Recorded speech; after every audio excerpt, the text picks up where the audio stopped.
Assalamualaikum warahmatullahi wabarakatuh. Pecinta Safrial TV,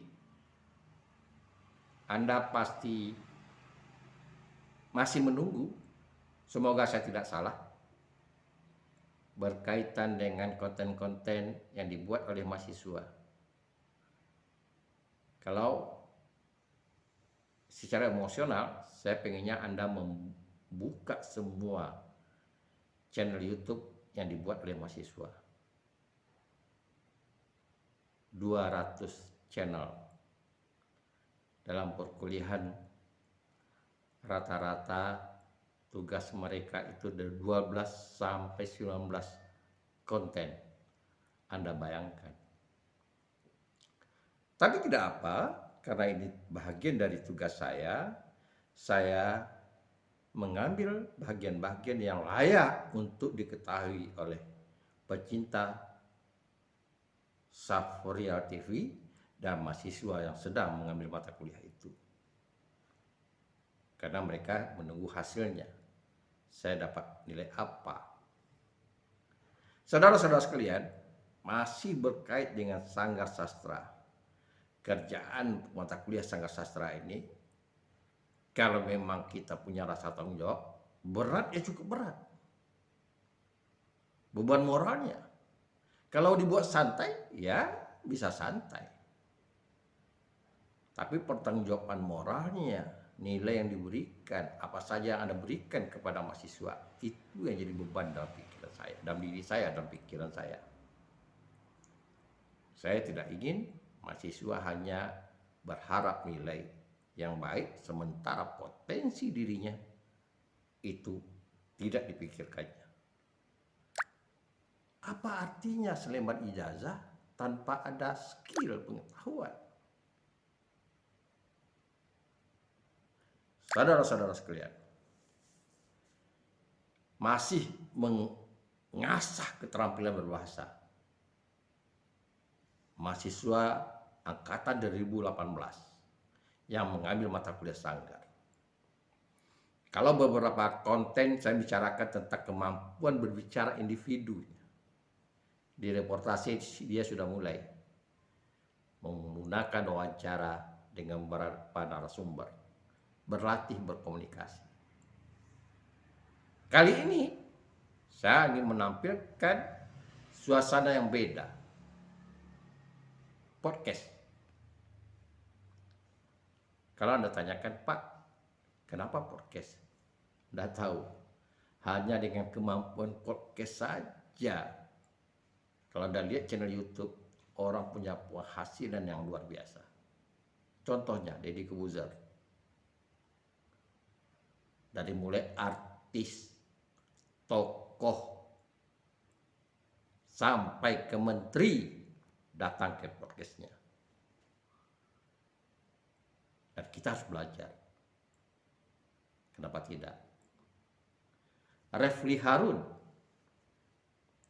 dengan podcastnya, bahkan dia bisa mengalahkan berita televisi, breaking newsnya, sehingga dalam waktu dekat dia bisa subscribe-nya sampai 1 juta. Saya mengikuti perkembangan itu. Siapa lagi? Siapa lagi? Anda tahu? Mantan Direktur TVRI yang dipecat. Saya nggak tahu masalah pencampuran hukum kesalahannya, tapi akhirnya ya pasrah aja.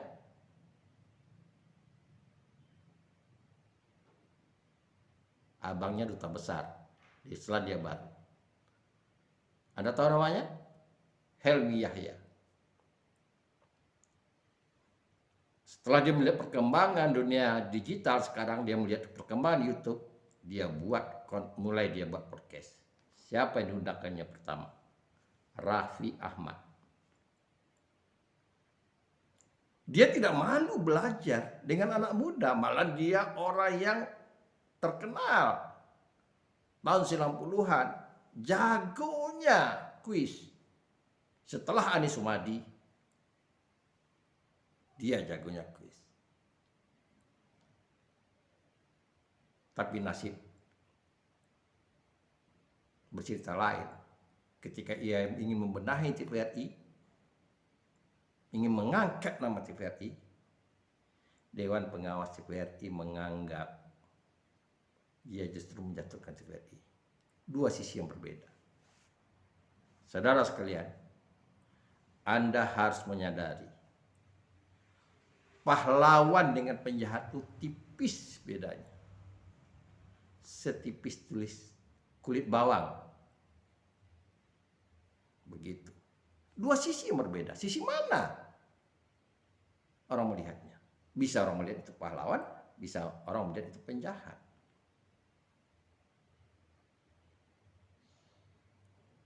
Apakah boleh kita mengatakan semacam dua sisi mata uang?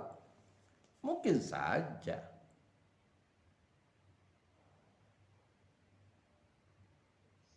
Saudara sekalian,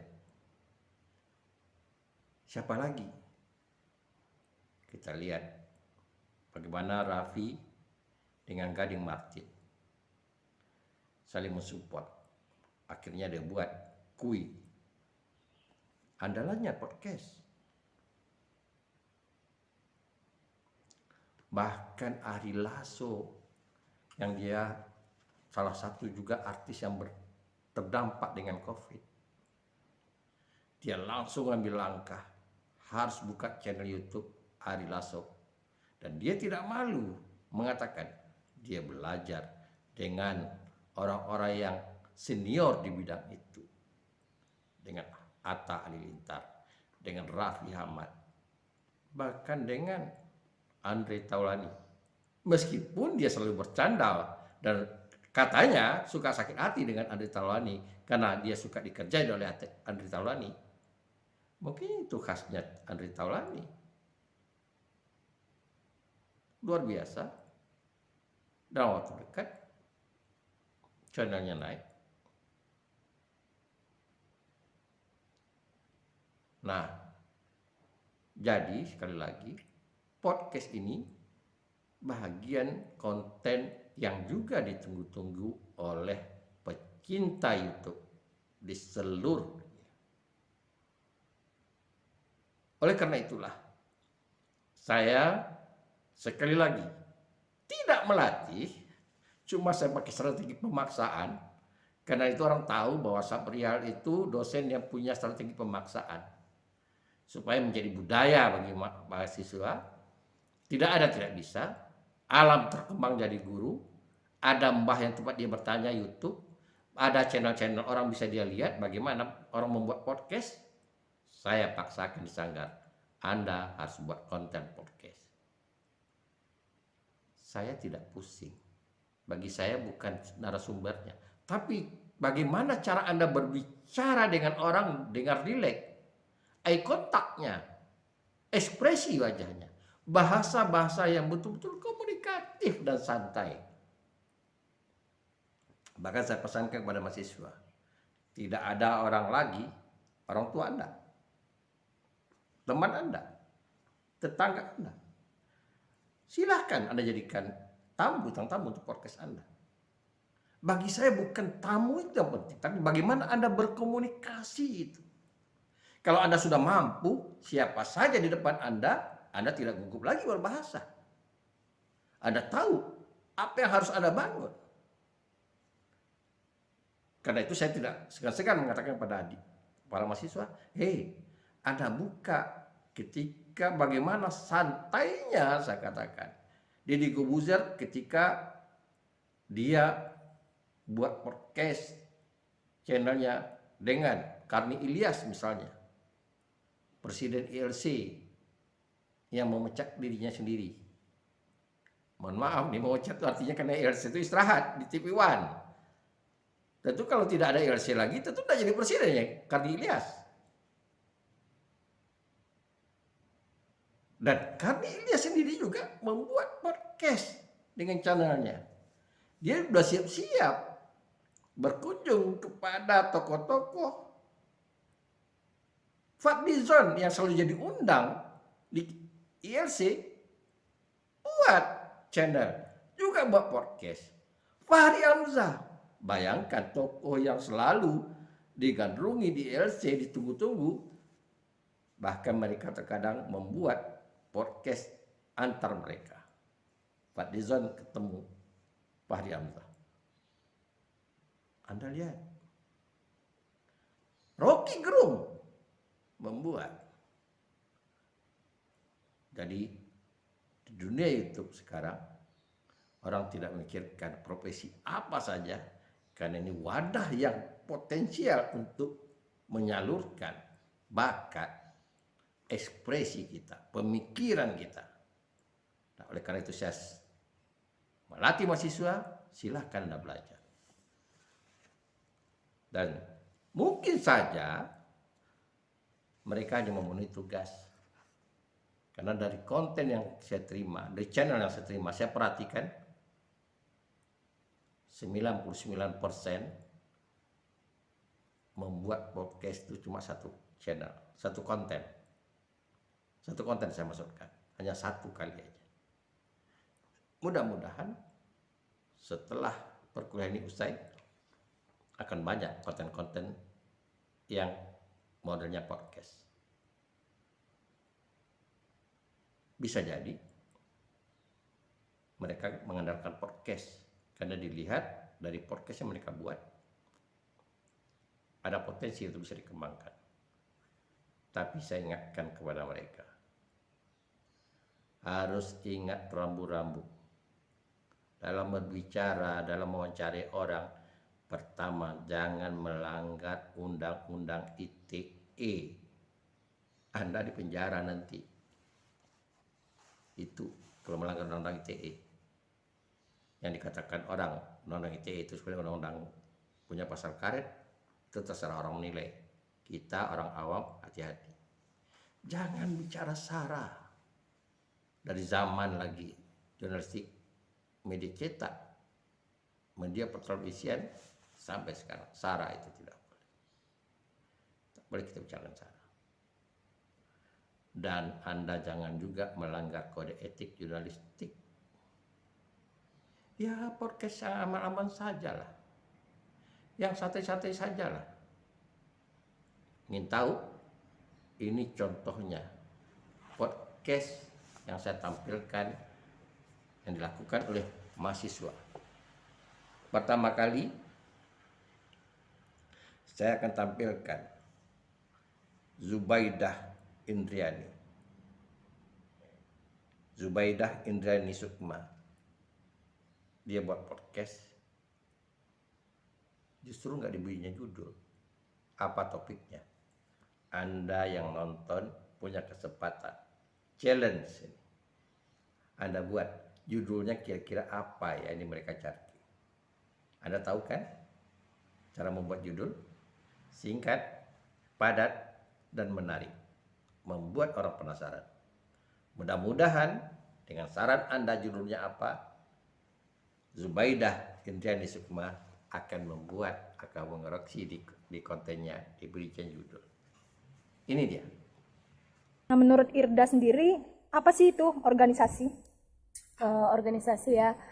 Jadi menurut saya ya organisasi itu adalah suatu tempat ataupun suatu wadah di mana tempat ini menampung orang-orang yang memiliki tujuan yang sama. Jadi tempat ini tentunya harus memiliki suatu legalitas agar orang-orang ini dalam mencapai tujuannya ini memiliki hak dan kewajibannya sehingga tujuan ini dapat tercapai. Berarti sekarang nih aktif di organisasi DPM. Kalau untuk aktif di organisasi DPM itu kemarin sebenarnya saya sudah demisioner ya di periode 2019-2020. Namun ketika oprek yang baru ini periode 2020-2021 ini saya mendaftar kembali dan alhamdulillah saya diterima kembali. Ya. Sebelumnya berarti jabatannya apa tuh? Di DPM. DPM yang sebelumnya ya, periode sebelumnya saya menjadi Sekretaris Komisi 1. Ya. Sekretaris Komisi 1 itu apa aja tuh kerjanya? Kalau Sekretaris Komisi 1 ya, jadi DPM ini kan lembaga legislatif di kampus ya. Jadi tugas saya ini mirip-miripan lah dengan DPR di tingkat negara gitu. Jadi kami di DPM ini fungsi utama kami ya fungsinya untuk fungsi legislatif, Iya, legislatif legislatif. yaitu untuk merancang suatu peraturan gitu, untuk membuat peraturan gitu. Dan fungsi yang kedua kami itu yaitu fungsi pengawasan. Nah, fungsi pengawasan terhadap kelembagaan di kampus, kampus Eva Undri, dan juga terhadap pengawasan lingkungan kampus. Selanjutnya kami juga ada fungsi auditing dan budgeting gitu kan. Jadi kami mengawasi setiap proposal dan laporan pertanggungjawaban setiap kelembagaan ataupun komunitas gitu yang diajukan ke fakultas. Nah, kalau saya di Komisi 1, fungsi utama saya ini, fungsi utama kami ya, itu untuk merancang peraturan. Di sini namanya peraturan mahasiswa gitu. Peraturan mahasiswa Fakultas Hukum Undri. Kalau untuk fungsi yang kedua kami yaitu fungsi pengawasan, khususnya terhadap Badan Eksekutif Mahasiswa. Jadi kami akan melakukan persidangan untuk mengawasinya ini, yaitu sidang pleno khusus, sidang pleno 1 dan 2. Oh gitu. Jadi banyak banget teman-teman yang perlu dikerjakan untuk ikut dalam organisasi DPM itu sendiri. Benar sekali. Oke. Kan SMA udah ikut organisasi Rohis gitu. Terus masuk kuliah. Masuk kuliah ini kan kuliah tuh ibaratnya waktunya itu mepet gitu, waktunya itu berdekatan. Apalagi kalau misalnya kita tuh belajar, terus deadline tugas gitu ya. Apalagi udah semester 5 sekarang nih. Kenapa sih memutuskan untuk ikut lagi organisasi DPM itu sendiri? Karena ya dari awal saya jadi maba di Eva Undri ya, saya emang udah tertarik gitu dengan DPM. Karena apa? Saya melihat kan fungsi utama DPM ini kan sebagai suatu lembaga legislatif gitu, merancang peraturan, melaksanakan persidangan gitu. Nah, jadi saya melihat dengan jurusan yang saya ambil gitu, saya kan mengambil hukum gitu kan. Jadi menurut saya DPM ini lebih dekat gitu, lebih dekat pelaksanaan ini lebih dekat dengan pelaksanaan dari teori-teori yang kami pelajari di kelas-kelas gitu. Jadi menurut saya ya ketika saya di kelas mempelajari teori-teori, nah di lembaga legislatif inilah di DPM inilah saya melakukan praktek nyatanya gitu. Iya. Jadi kegiatan di kuliah itu nggak cuma dapat teori waktu kuliahnya aja gitu, Iya, tapi juga benar sekali. praktek terjun langsung ke lapangan untuk paham gimana sih hukum itu. Oke. Kemudian apa sih suka dukanya ikut organisasi DPM itu sendiri? Kalau dibilang suka dukanya ya, sukanya dulu lah Ya, nih ya. sukanya Kita dulu. senang-senang dulu nih. Kalau ya karena seperti yang saya bilang tadi gitu kan. Jadi ilmu-ilmu di kelas yang saya dapatkan ini bisa langsung dipraktekkan gitu. Karena kan kami juga nantinya ada mempelajari tentang perancangan peraturan perundang-undangan gitu kan. Nah, kami juga ada praktek-praktek persidangan gitu. Nah, jadi dengan udah mengikuti di kelembagaan ini ya sudah lebih tahu gitu. Jadi nanti ketika di kelas pun untuk prakteknya juga lebih bisa gitu dibandingkan rekan-rekan yang lainnya. Nah, itu jadi kebanggaan tersendiri lah gitu kan. Sebagai seorang mahasiswa gitu kan di Fakultas Hukum. Namun di saat saya masih semester 5 ini gitu kan, saya sudah mengetahui gitu bagaimana sih merancang suatu peraturan, bagaimana sih melaksanakan persidangan gitu kan. Padahal materi-materi tersebut akan kami pelajari nanti di semester 6 gitu. Namun ya saya cukup berbangga gitu kan karena saya sudah ada lah sedikit-sedikit pemahaman saya gitu. Ya itu sukanya. Namun kalau dibilang dukanya gitu ya, karena fungsi utama dari DPM ini sebagai suatu lembaga legislator gitu ya, tentu fungsi utamanya kan legislasi gitu. Nah tentu itu membuat peraturan gitu kan, dan pengawasan-pengawasan juga tentunya gitu. Nah dalam kami membuat peraturan, membahas terhadap pengawasan yang kami lakukan gitu kan, kami selalu melakukan rapat. Jadi ya kerja utama DPM itu sebenarnya ya rapat gitu.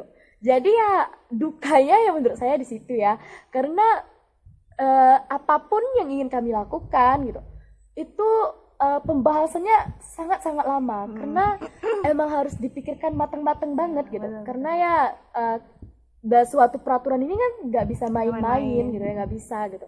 dan bagaimana suatu peraturan ini nantinya dapat mengikat seluruh mahasiswa di Fakultas Hukum Unri gitu kan. Ya jadi kami yang emang harus benar-benar merancang bagaimana peraturan ini emang benar-benar bagus gitu dan benar-benar sesuai dan benar-benar cocok untuk kami terapkan di FH Unri gitu.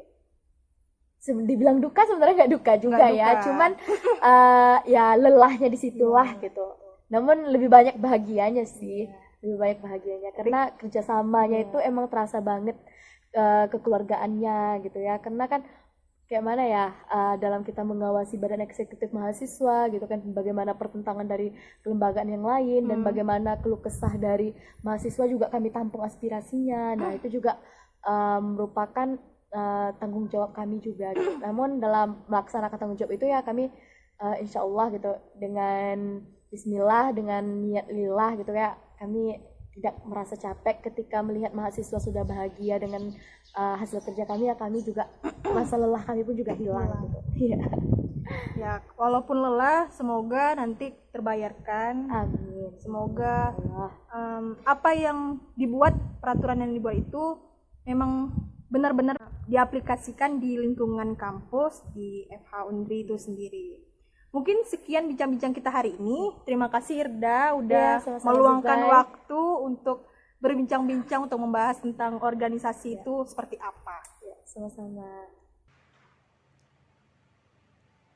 Saya yakin setelah melihat podcastnya Zubaidah dan Sukma, ada tidak puas.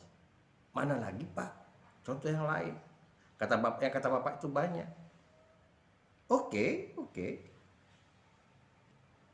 Nah, saya akan tampilkan contoh yang lain, yaitu Hafizah Safina.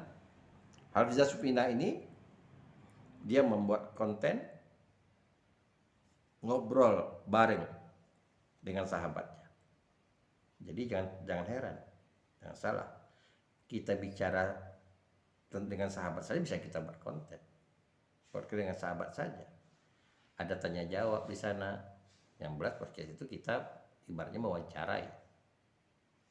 Bisa saling bertanya. Ngobrol bareng itu jangan dikatakan podcast. Ini dia. Aku nak tanya nih, menurut Ana apa definisi teman menurut Ana? Yang betul-betul nyaman kita diajak cerita, nyaman diajak ke mana-mana gitu ha. Di mana gitu kalau kita ada masalah, siapa dulu yang kita cari gitu ha. Istilahnya. Itu yang baru kita sebut kawan gitu. Kalau tak bertegur dengan kawan tu lah lama tu lain juga hati sedih gitu ha. Betul. Merasa betul kehilangan gitu ha. Saat anda pun ada masalah, siapa, ke mana anda nak lagi gitu ha. Kalau bukan dengan kawan Iya ni, betul. Kita nak bercerita ke yang lain. Pandai dia jaga gitu rahsia ha. kan? Lagipun cara kita bercakap nyambung tidak dengan dia gitu ha. Mungkin bercakap benda lain nyambung gitu. Tapi kalau dari hati ke hati belum tentu, tidak semua orang bisa sampai feel dia dengan kita gitu ha. Nah ya, kemarin aja kalau misalnya kita tak bertegur tu, memang kita tu kasih waktu untuk diri kita tu berfikir tentang kekurangan kita, apa salah kita gitu kan, macam mana menyelesaikan masalah gitu. Tapi yang namanya kawan ni, kalau memang dia tu memanglah kawan yang akrab, kawan yang baik untuk kita, kawan yang selalu ada untuk kita, walaupun kelahi pun, walaupun tak bertegur pun tetap juga kembali lagi gitu kan. Dari lepas selesai masalah tu kita kembali lagi berkawan gitu. Macam mana menurut Ana dia lah berkawan ni bertahun-tahun gitu, tiba-tiba dia dapat entah itu kawan yang menurut dia lebih cocok dari dia, lepas itu dia meninggalkan kawan lama itu, macam mana? Kalau menurut Ana ya kalau kawan macam gitu ya dia nak pergilah gitu ha. Pilihan dia Iya, kan? itu pilihan dia gitu. Toh kita kalau tak berkawan pun tidak apa-apa gitu. Cuma kalau ada kawan pun alhamdulillah lebih baik lagi. Gini, Pina kan nak tanya dengan Ana. Sekarang pula nak tanya Pina. Pina pasti banyak nengok kata-kata di Instagram ini. Semakin kita serius ke dalam kehidupan, semakin kawan ditinggalkan gitu. Iya tak? Itu. Jadi inti dia gitulah gitu Jadi menurut Pina macam mana gitu Kalau menurut Pina dua tuh. Yang pertama, yang ditinggalkan tuh betul-betul tak komunikasi sama sekali, dan yang ditinggalkan tuh hanya sementara gitu. Karena kalau kita lah besar kan kita fokus kita bukan ke kawan aja. Mungkin kalau remaja kan memang kawan tuh penting lah gitu. Tapi kalau lah tua tuh kita mungkin ada pasangan kita yang lebih kita prioritaskan, atau karir kita gitu. Kita tetap berkawan, cuma tidak sesering dulu gitu. Kalau dulu kan kita memang hanya main gitu. Tak ada beban lain. Kalau kita lah besar kan tanggung jawab kita bukan hanya berkawan aja gitu, banyak lagi gitu. Jadi mungkin kalau yang betul-betul kawan yang kita tinggalkan tuh mungkin lah tak cocok lagi, memang tak cocok dari segi apapun gitu. Dia pun lah tidak lagi berkawan dengan kita, atau memang dia pun tak merasa cocok lagi dengan kita, sebab tak ada lagi hal yang bisa membuat kita tuh berkawan lagi. Tapi beda dengan kawan yang kawan yang betul-betul yang dekat, yang kata tadi tuh gitu. Tidak apapun keadaannya, walaupun kita tak sering jumpa atau sering jauh atau kita tinggalkan sebentar lagi, nanti pun kalau kita jumpa kita tetap akrab lagi, memang kawan biasa gitu. Nah ya. Baiklah, cukup sekian podcast dari kami. Terima kasih telah mendengarkan. Assalamualaikum warahmatullahi wabarakatuh. Dadah. Baik, bagaimana? Anda yang sudah punya channel, ingin membuat konten ngobrol bareng dengan teman Anda, silakan. Bahkan YouTuber ada yang membuat konten ngobrol itu di dalam mobil biasa, seperti yang dilakukan oleh Elviza Safitri ini, Elviza Sufina ini, biasa, tak ada hal yang aneh gitu. Nah, kemudian kita lihat lagi berikutnya, Maili Yusma.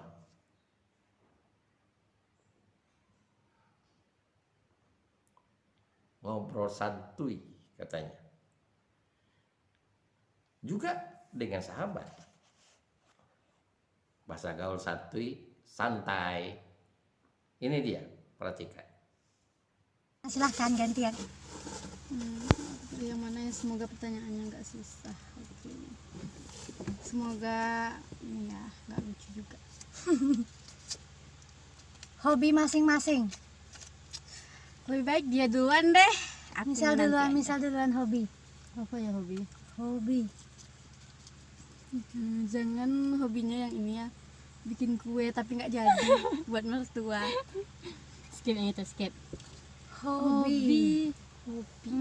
Membaca kali ya, membaca. Baca apa? Baca pikiran mantan atau gimana? Biasanya baca apa? Novel, buku pelajaran, fisika, kimia, Campur gimana? sih, fiksi sama non fiksi campur. Kalau Yana, hobi? Hobi aku simpel Melunjak, guys. sih. Melunjak enggak guys. Hobi aku ini nonton film Korea. Pokoknya semua film deh, semua genre yang namanya film aku suka. Drama apapun. Idola siapa di Korea? Idola aku di Korea nggak terhitung sih. Tapi Salah yang satu. yang palingnya siapa? Yang paling sih kayaknya Song Joong Ki. Kalau misal? Song Joong Ki ya. Iya, Song Joong Ki. Kita ini couple. Oke lah, next ke pertanyaan selanjutnya. Silahkan ambil. Hampir. Jangan yang susah-susah ya guys. Wow.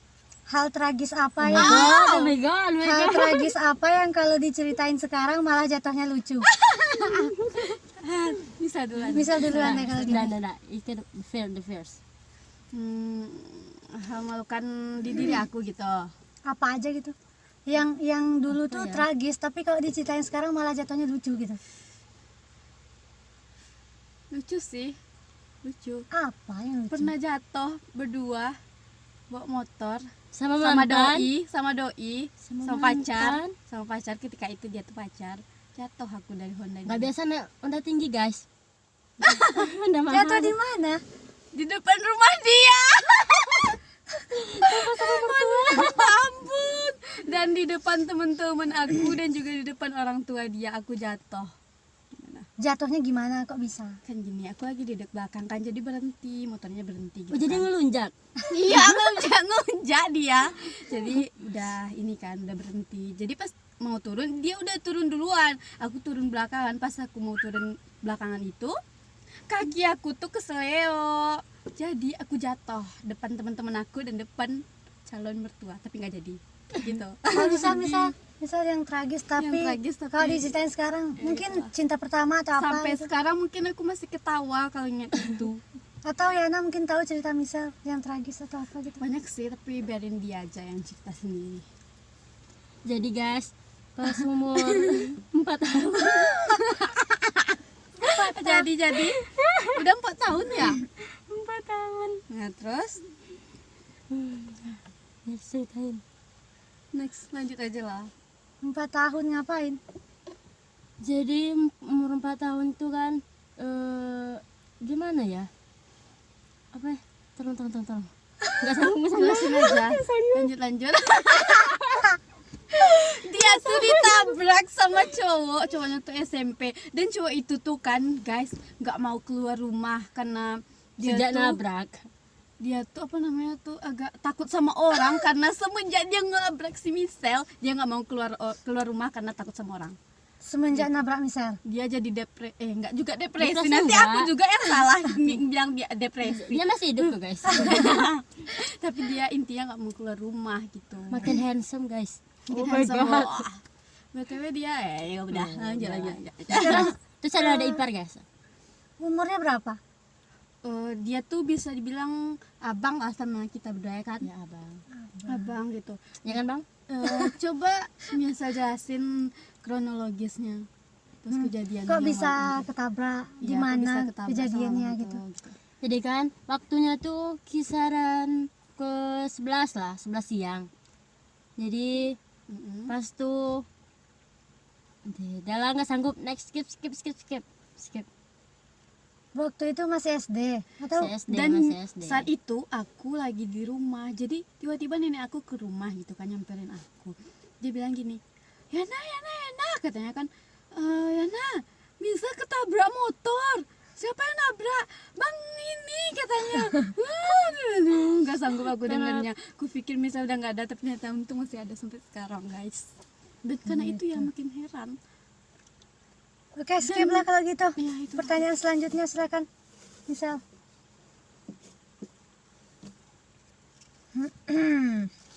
Kebiasaan sehari-hari kalian apa sih? Apa? Ayo. Nggak seharian sih. Bikin malu Gibah. dong. Gibahin orang yang Lunjak. Canda bang, canda. Canda deng. Canda. Iya, kami tuh orangnya sama, nggak suka sama orang-orang yang lunjak-lunjak. Apalagi ngeliatin yang nggak kami suka di depan kami tuh dia orangnya lunjak-lunjak. Bah, serah. Sukanya nengok doi guys. Sukanya ngeliat doi, tapi Berarti nggak itu pulang-pulang. keseharian ya, Iya. keseharian. Doiku jauh guys. Hobinya nengok di online guys. Next lah, next question. Semoga pertanyaannya nggak susah-susah guys. Ini aja deh. Tipe pacar. No. Dia Calon. duluan Tipe deh. Misal calon. duluan lah. Tipe calon. Masalah pacar-pacaran. Kalau tipe pacar enggak ya, tapi tipe calon Pendamping, yang calon diinginkan lah. pendamping. Pokoknya yang diinginkan. Intinya yang pertama soleh, Udah pasti. catat soleh. Next soleh, pinternya bonus sih. Kalau nggak pinter ya yang penting soleh, kayak Nah, pintar-pintar lah. yang handsome, tapi handsomenya ya jangan jauh-jauh kali. Next sama sopan, santun, nggak kasar, nggak pelit, semua yang baik lah. Ramah lingkungan. Ramah Ramah lingkungan. Ramah sama ibu-ibu juga. Yana, tipe pacar atau calon pendamping yang diinginkan. Pendamping yang diinginkan. simpel sih sebenarnya kalau aku mah. Yang penting ada. Yang penting suka sama aku dan aku suka sama dia, udah itu aja. Gak perlu rumit-rumit, yang penting kamu suka sama aku dan aku juga suka. Kalau aku gak suka sama kamu ya sorry ya, bye. Gitu, bye. Next lah kalau gitu. Pertanyaan Si selanjutnya. ada guys.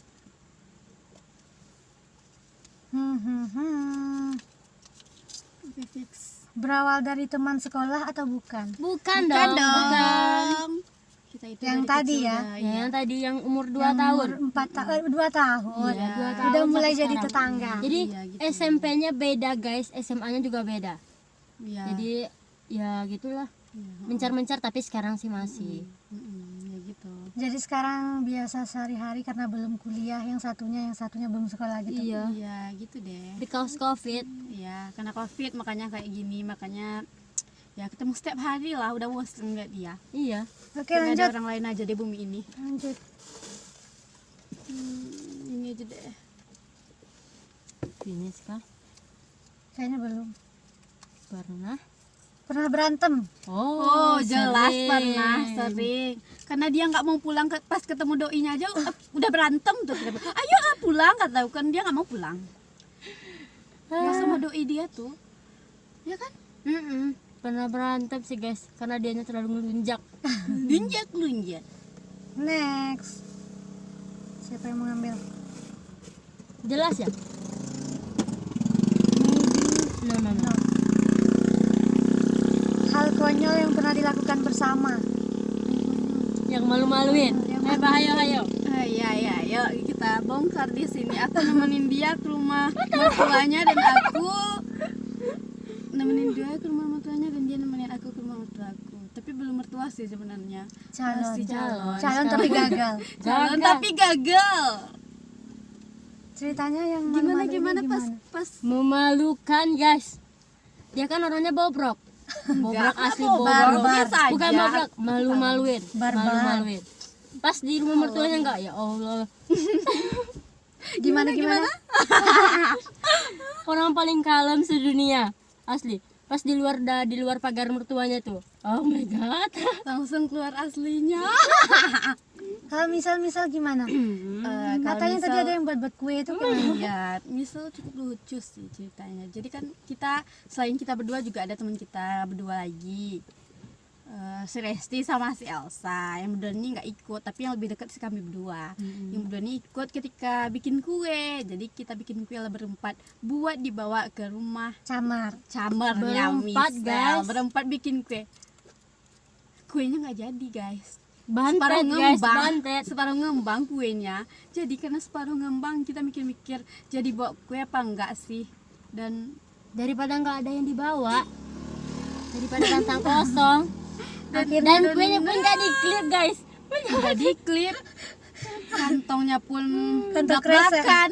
Ya Allah, maluin banget. Tapi pas di rumah mertuanya, ya Allah, ekspresi misalnya mertuanya gini, Tisu dong. Salting. salting dia. Tapi dapat nilai plus kan dari camer. Nggak Gimana jadi. plus bikin kue aja nggak ngembang. Itu the first. Itu hal maluin juga ya guys, karena nggak kesampaian sama orang itu tapi udah nyamperin ke rumahnya gitu. Berani ya kalian. Itu the first dalam hidup. Karena Tahun kita kemarin. berteman. Karena Tahun kita kemarin. Tahun kemarin nggak tuh? tahun ya 2020 kan sekarang udah tanggal 3 atau 2 2021 nih ya gitu deh, lucu. Oke, last pertanyaan terakhir. Bismillah, semoga ini ya gitu deh, nggak melunjak-lunjak pertanyaannya. Ini intinya, menurut kalian arti pertemanan itu apa sih? Oke. Arti pertemanan tuh menurut saya sih Ini bukan ngelunjak-lunjak ya. Menurut saya dulu. Misal. Arti pertemanan tuh ya dikala sedih ada, dikala senang ada, senang sama-sama, sedih sama-sama. Nggak ada yang ngelunjak ya. Nggak ada yang ngelunjak. nggak ada yang lunjak, inget tuh jangan lunjak lagi kok ya. Ada, selalu ada lah pokoknya. Iya. Selalu ada. Menurut saya sih Berantem sih wajar. Kalau nggak berantem itu nggak pertemanan, oke? bisa sok bijak deh kan. Ya. Menurut Yana, Menurut aku sih arti teman tuh kita bisa saling cerita gitu, saling terbuka apa yang tentang dia aku tahu dan Nggak dan ada apa yang tentang aku dia ditutupin. tahu. Nah, gitu. Saling cerita lah intinya. Semua tentang diri aku dia tahu dan semua tentang dia aku tahu, itu sih menurut aku arti pertemanan. Dan nggak ada yang gibahin di belakang kalau temannya lagi nggak ada, oke? Bisa dibilang juga Ingat itu. teman itu menurut aku apa ya, semua tentang aku, diri aku yang kedua gitu.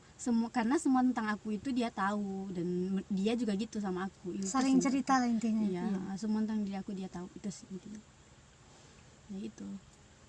Gimana sih kalian bisa mempertahankan hubungan pertemanan? Gimana nanti kalau yang satunya udah pergi ke Pekanbaru, yang satunya masih di sini? Ya kita juga Nah, sering kan jaraknya kayak nggak gitu. penting, jaraknya Jarak nggak itu penting, yang dalam pentingnya sebuah hatinya, oke? Ih, sabijak, yuk. Yo, kami sering disakitin namun kami tetap setia. Nggak ada celah buat orang lain. Ingat tuh, nggak ada celah ya guys. Dari 3 konten yang sudah kita tampilkan tadi, Anda mungkin bisa mengamati bagaimana eye contact-nya, bagaimana dia memilih kata yang menghidupkan suasana, variasi stimuli, intonasi santai, sehingga tidak membuat orang tegang, termasuk kita yang menonton. Ini bukan wawancara serius. Podcast ini lebih cenderung wawancara santai, bukan interogasi. Lebih santai. Ghost tour tidak dibuat-buat. Ini menghidupkan komunikasi. Lepas saja. Tidak perlu ada pikir-pikir panjang. Ya lepas saja bahasanya, lepas saja. Santai aja. Kalau memang harus ketawa ya kita ketawa. Kenapa? Tidak ada yang melarang. Yang mengedit juga kita yang punya channel. Mau kita buat atau tidak itu urusan kita. Nah, yang terakhir saudara sekalian, saya ingin menampilkan Aulia. Jadi Aulia ini Anda bisa lihat di Aulia channel. Nah, dia juga sama temannya membicarakan tentang kuliah. Jadi bicara tentang kuliah. Juga suasananya kita lihat. Kita penasaran nih kenapa narasumber kita ini merasa tertarik untuk mengambil fakultas keguruan, yaitu di jurusan pendidikan bahasa Inggris. Apakah niat awalnya emang sudah mau menjadi guru ataupun ada alasan lain yang mendorong untuk mengambil jurusan tersebut? Baiklah, jujur ya, pada awalnya saya kurang tertarik dan masih ragu untuk memilih khususnya bidang pendidikan ini, khususnya dalam keguruan ini. Tetapi ketika saya di akhir semester kelas 3 SMA dan memutuskan untuk kuliah, jadi di situ saya sudah mulai berpikir dan memantapkan untuk memilih untuk memilih bidang keguruan tersebut. Dan alasan Anda untuk mengambil jurusan pendidikan bahasa Inggris, kenapa? Boleh dijelaskan? Baiklah, singkat cerita, jadi ketika semenjak saya SMA itu, saya sudah mulai tertarik dengan pelajaran bahasa Inggris tersebut. Nah, kemudian dilanjutkan pada dalam memilih jurusan bahasa Inggris ini, karena saya pikir English is important for us. Karena bahasa Inggris itu sangatlah penting terutama dalam dunia pendidikan. Dan juga bahasa Inggris ini adalah bahasa internasional yang mana kita tahu. Dan dengan saya memilih jurusan bahasa Inggris ini membuat saya lebih tertantang dalam mempelajari bahasa tersebut, dan itulah alasan saya mengapa saya mengambil jurusan bahasa Inggris. Wah, sangat menarik sekali ya. Ternyata narasumber kita ini pada awalnya itu merasa kurang yakin dengan untuk memilih fakultas keguruan. Setelah memantapkan diri, akhirnya memang narasumber kita ini merasa memang disitulah jurusan yang ingin dia pelajari, terutama di jurusan pendidikan Iya. bahasa Inggris. Dan sebuah tantangan buat saya ke depannya. Karena narasumber kita ini menganggap bahwa bahasa Inggris ini merupakan salah satu bahasa yang penting karena merupakan bahasa internasional, Yes. baik itu di bidang pendidikan ataupun pekerjaan. Wah, menarik sekali. Nah, menurut narasumber kita ini, profesi seorang guru itu merupakan profesi yang seperti apa? Baiklah, jadi menurut saya profesi seorang guru itu merupakan profesi yang sangat mulia, di mana guru merupakan sosok yang digugu dan juga ditiru oleh para murid-muridnya. Dan kita sebagai seorang perempuan, pendidikan itu sangatlah penting. Mengapa? Di mana madrasah pertama dalam keluarga itu adalah seorang ibu. Nah, jadi jika kita memiliki wawasan yang luas, maka kita bisa mengajarkannya kepada anak-anak kita kelak. Jadi intinya, menurut saya profesi seorang guru itu adalah profesi yang sangat mulia. Wah, menarik sekali. Selanjutnya, kita penasaran nih tentang suka duka selama narasumber kita ini menjalani perkuliahan di jurusan bahasa Inggris. Bagaimana? Jadi kalau suka dukanya, jadi kalau duka saya masuk dalam dunia bahasa Inggris ini yaitu ketika saya pada awal-awal masuk kuliah di semester 1. Jadi dalam proses kuliah itu dosen saya tuh mengajarnya dengan full English. Jadi di situ saya sudah merasa kesulitan dan juga harus mulai beradaptasi, dan pada saat semester selanjutnya saya sudah mulai membiasakan dan juga beradaptasi, dan akhirnya saya sudah terbiasa dalam bahasa Inggris tersebut. Nah, kemudian sukanya suka dalam hal saya di situ saya mendapat banyak teman dan juga mendapat banyak ilmu baru, dan terkadang orang berpikir bahwa bahasa Inggris itu adalah bahasa yang sangat sulit, dan disitulah saya merasa bangga bahwa saya sudah berada dalam dunia bahasa Inggris tersebut. Nah, pertanyaan selanjutnya nih, kan kita sekarang berada di masa di mana seluruh kegiatan baik itu sekolah maupun perkuliahan dilaksanakan secara daring ataupun dalam jaringan. Bagaimana pendapat Anda tentang kondisi kita sekarang ini, dan apa saja hal-hal yang menjadi kendala selama proses perkuliahan? Baiklah, perkuliahan di masa pandemi ini adalah merupakan sesuatu hal yang baru kita jalani, dan di situ saya sudah merasakan banyak hal dalam perkuliahan saya, terutama dalam bahasa Inggris. Nah, di situ misalnya dalam hal speaking, di sini kami harus lebih banyak prakteknya. Nah, dalam semenjak masa pandemi ini saya merasa ada kesulitan dalam praktek tersebut, biasanya dilakukan dalam kelas, dan itulah kesulitan yang saya alami. Nah, kendala lainnya yaitu yang saya rasakan adalah seperti kendala koneksi internet yang buruk, dan juga pakai internet. Nah, kita terutama di desa saya yang termasuk juga koneksi internetnya yang kurang bagus, agak buruk juga, jadi susah untuk kuliah. Itulah kendala yang saya rasakan selama perkuliahan pandemi ini. Ya, memang saya pun merasakan hal tersebut, di mana untuk kuliah kita harus pandai-pandai untuk mencari lokasi yang memang kondisi internetnya memang bagus, untuk bisa melanjutkan kuliah. Dan kita harap pandemi ini cepat berlalu. Nah, jadi menurut Anda kuliah yang lebih enak itu yang bagaimana? Apakah kuliah yang dilaksanakan secara daring ataupun secara langsung tatap muka seperti sebelumnya?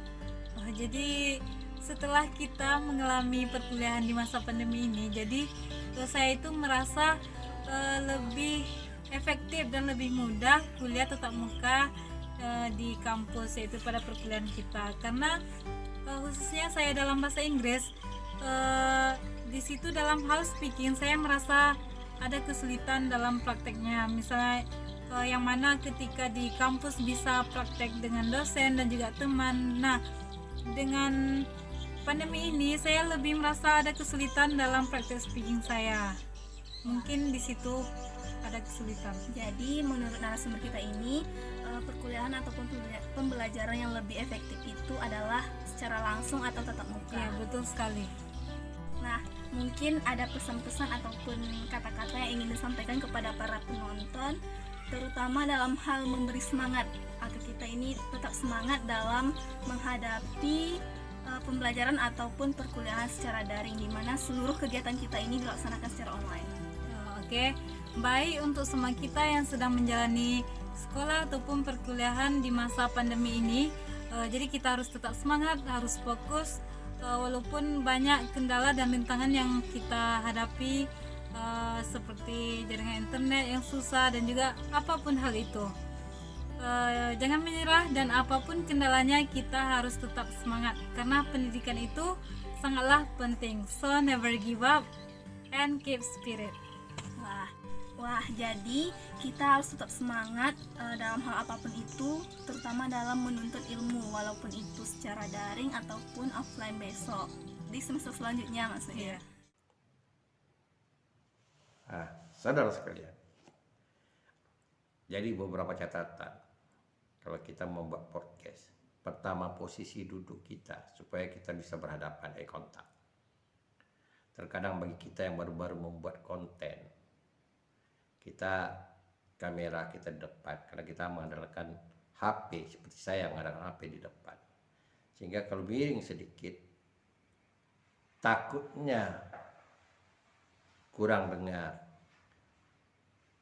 Nah, bahkan ada kadang-kadang kita lebih cenderung menoleh ke kamera, akhirnya suasananya jadi kaku. Jadi oleh karena itu, yang pertama, jangan anggap ada kamera di depan. Jangan ada kamera di depan. Posisi.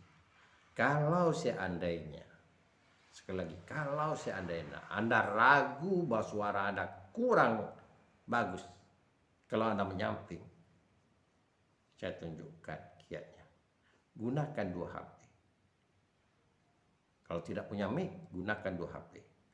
Pinjam HP teman Anda, saya yakin teman Anda tuh podcast juga, dia punya HP. Pinjam teman HP Anda, tapi teman Anda itu. Buka mic-nya, letakkan di meja atau di antara Anda berdua dengan teman Anda.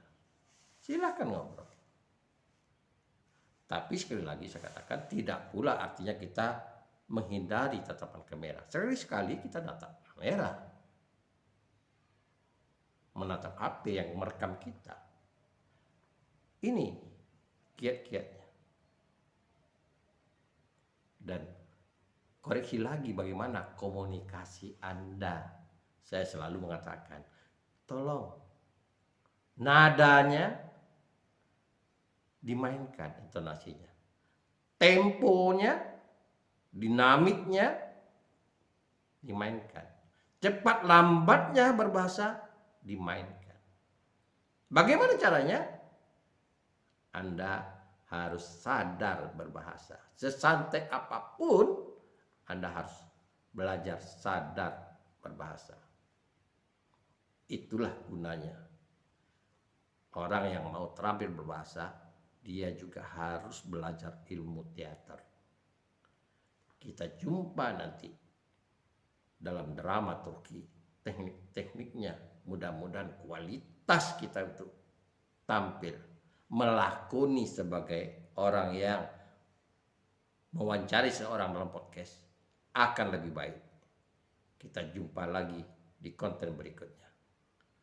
Assalamualaikum warahmatullahi wabarakatuh.